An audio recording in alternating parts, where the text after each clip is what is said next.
I knew I should have pulled my hand away, but when my son leaned in and kissed my forehead that night, I just closed my eyes and let it happen. I wasn't thinking about right or wrong. I was thinking about how long it had been since someone touched me with that kind of tenderness. You won't believe how far things went after that. What started as a quiet getaway in a snowy trailer, just the two of us, became something I never saw coming. Out there, where no one could see us, I saw everything. The way he looked at me, the way I felt. If you've ever kept feelings inside that no one else could understand, this story is for you. Subscribe now, because sometimes the things we're afraid to say are the ones that need to be heard the most. Following the holidays, I found myself utterly drained.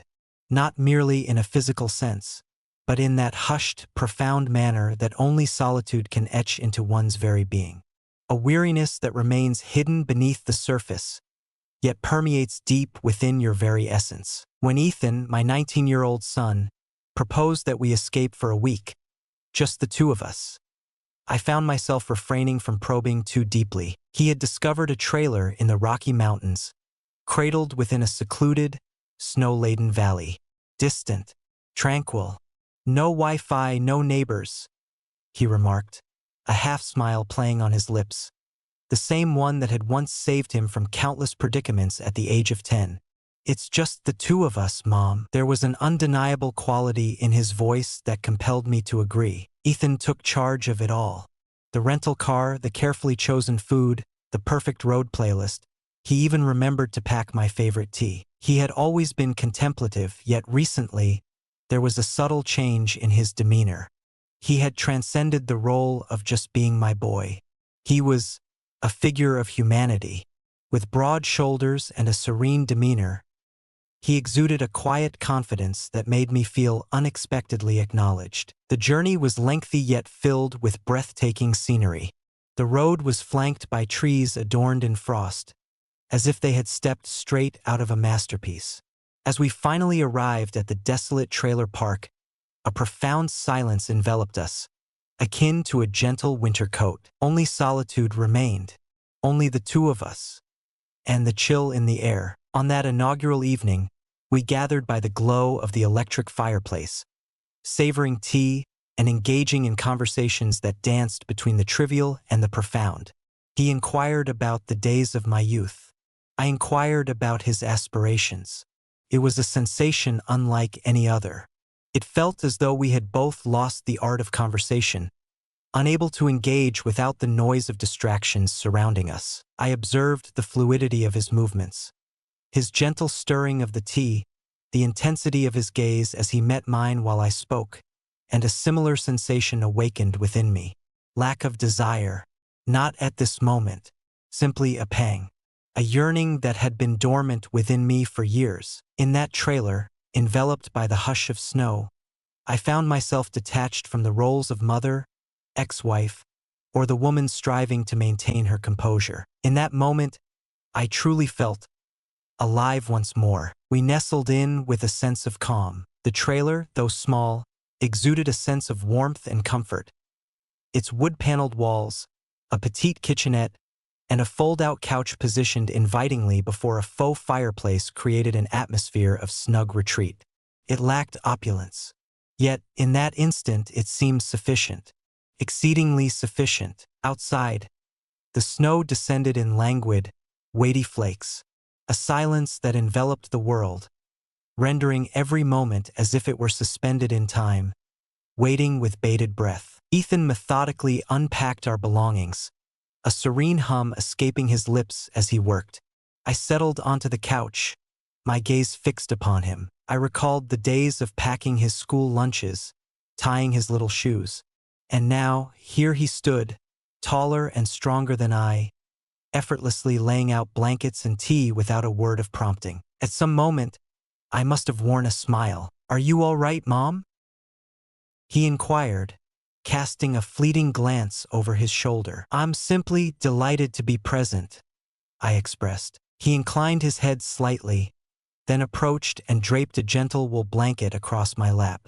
"Let us ensure that this week holds significance." That evening, we prepared pasta together in the snug kitchen, our elbows brushing as we laughed, reminiscent of a moment from a classic sitcom. Ethan ignited a battery-powered lantern and set it at the center of the table, as if it were a candlelit dinner. We savored our meal, engaging in conversations that danced between the trivial and the profound. His gaze upon me had shifted, revealing a new perspective. Not in a childish manner, not even resembling a teenager, but as if someone had glimpsed the weary, intricate, subdued side of me that I seldom revealed. In the stillness of the snow, I observed him outside the trailer, his face lifted toward the heavens. There was something about that image, his silhouette framed by the serene white stillness, that lingered in my mind. He had shed the guise of boyhood. In that fleeting instant, perhaps I too felt detached from the role of his mother. Initially, it was the subtle details that caught my attention. Ethan poured my tea, unbidden, as if it were a matter of course. He had an uncanny ability to sense my needs, like when I craved the comfort of an extra pillow or when my hands felt the chill of the air. He would smile softly, instinctively pulling the blanket higher around me, as if it were a gesture woven into the very fabric of his being. One evening, we gathered around the flickering flames, engaging in a spirited game of cards.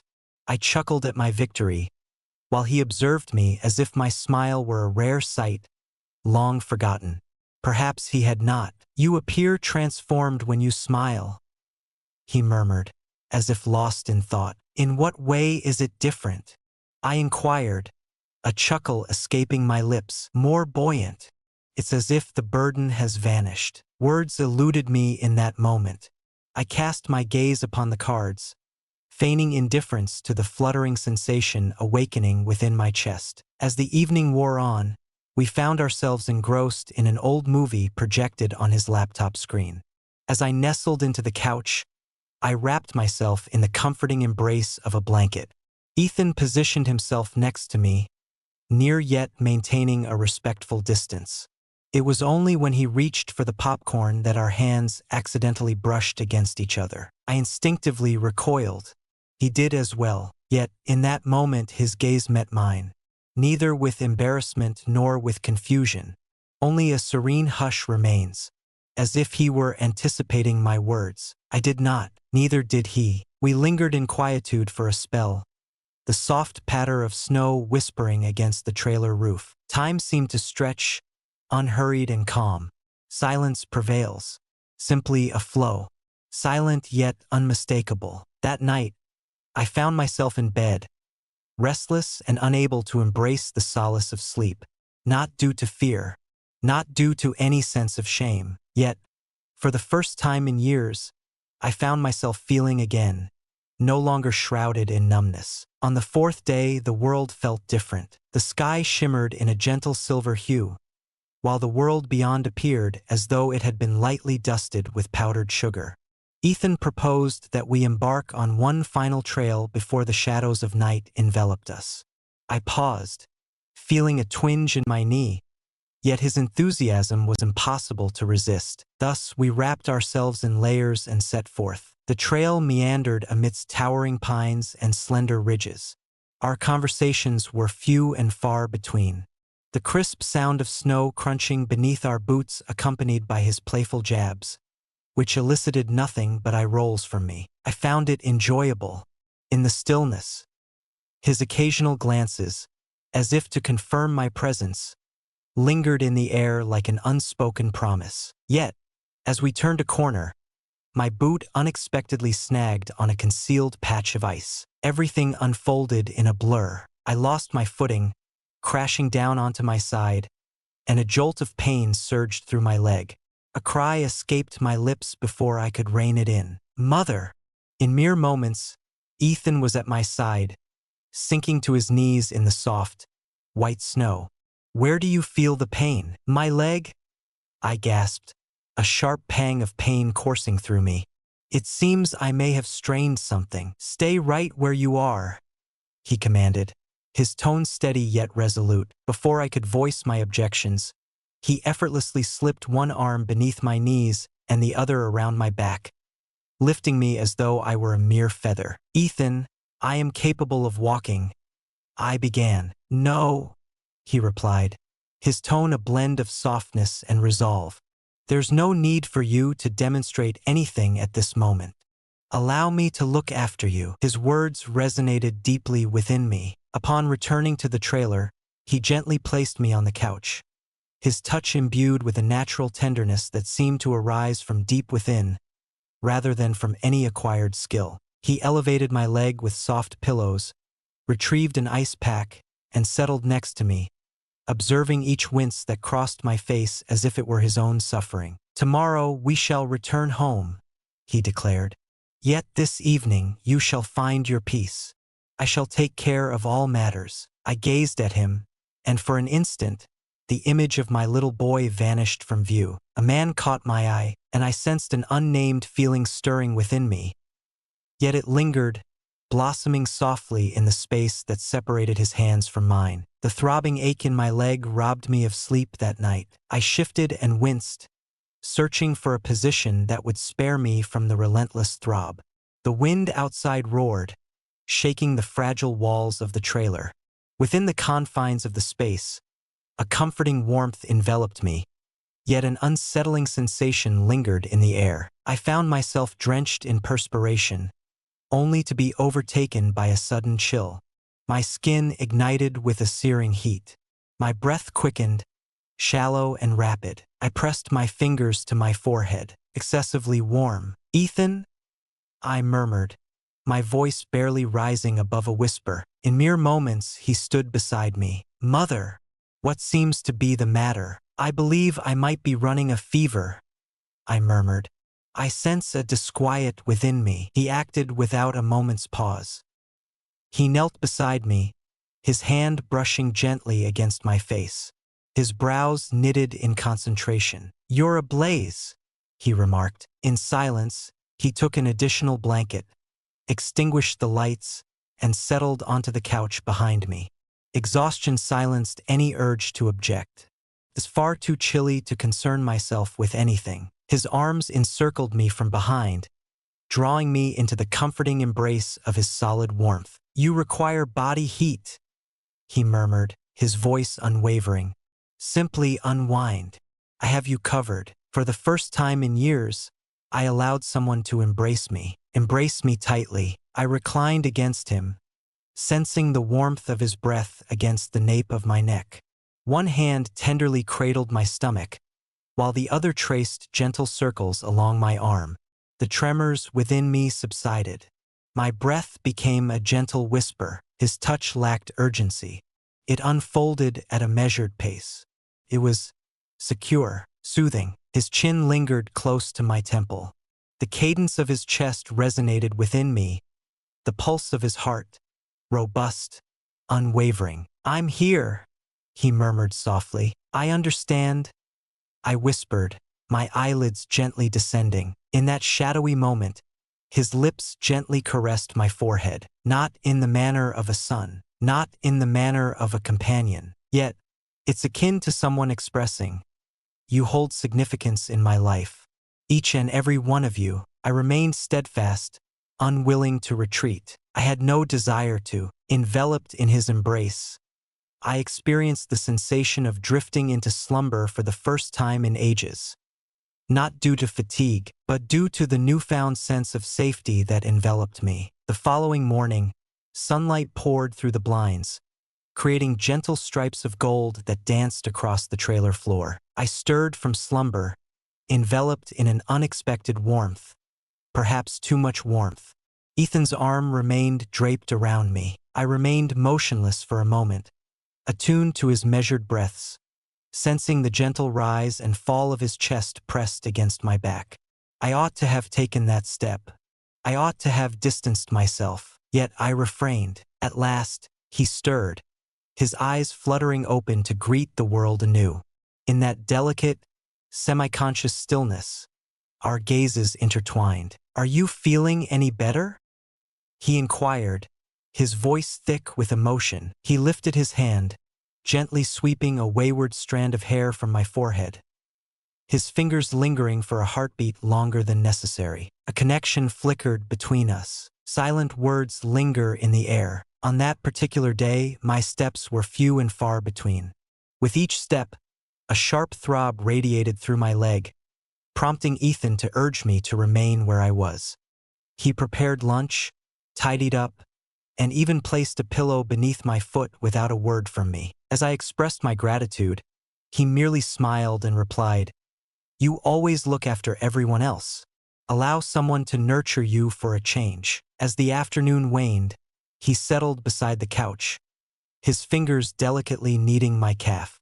His touch conveyed strength yet remained gentle, imbued with a sense of respect, until his fingers glided a touch higher, not excessively elevated, not unsuitable, yet elevated beyond what was previously known. He averted his gaze from me. I allowed him to continue unimpeded. In that moment, I chose to shut my eyes. I reassured myself that it was merely a source of solace, that it held no significance, yet it did. As I slowly opened my eyes, I found him gazing intently at me, not in a manner reminiscent of a boy, not in the manner of a son, but as if someone had truly seen me, all of me, and felt no fear in the revelation. The night was enveloped in a profound silence, not the sort of silence that resonates with emptiness, but rather the kind that brims with fullness, as if a thought lingers on the tip of the tongue, and the atmosphere itself is suspended in anticipation.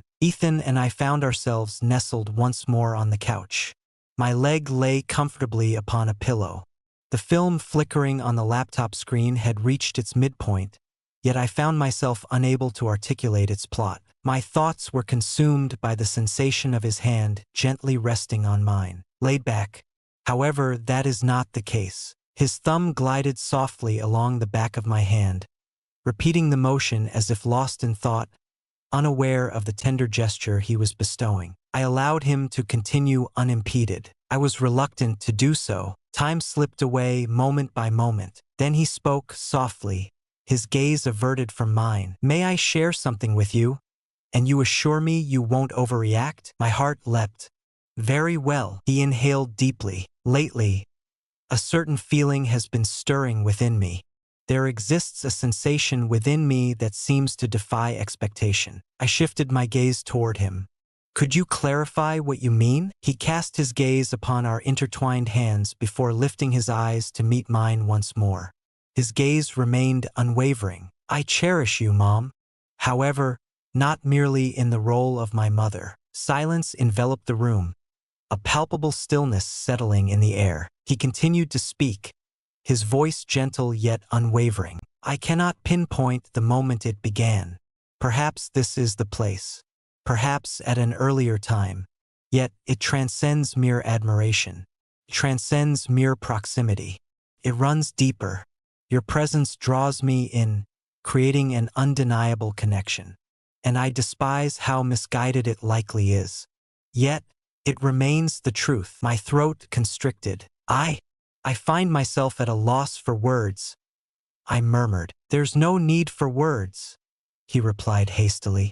I simply could no longer maintain the facade. He began to withdraw his hand, yet I grasped it firmly, constrained. He gazed at me, taken aback. "I find myself equally perplexed by this," I remarked.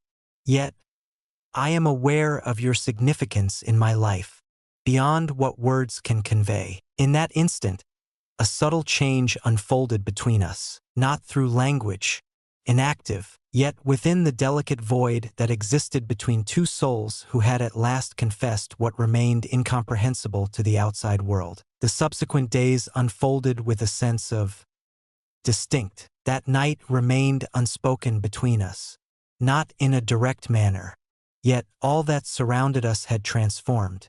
It felt as though we had both stepped over an unseen boundary, and retreat was no longer an option. Ethan maintained his distance, yet the space between us remained unchanged. He positioned himself a fraction nearer.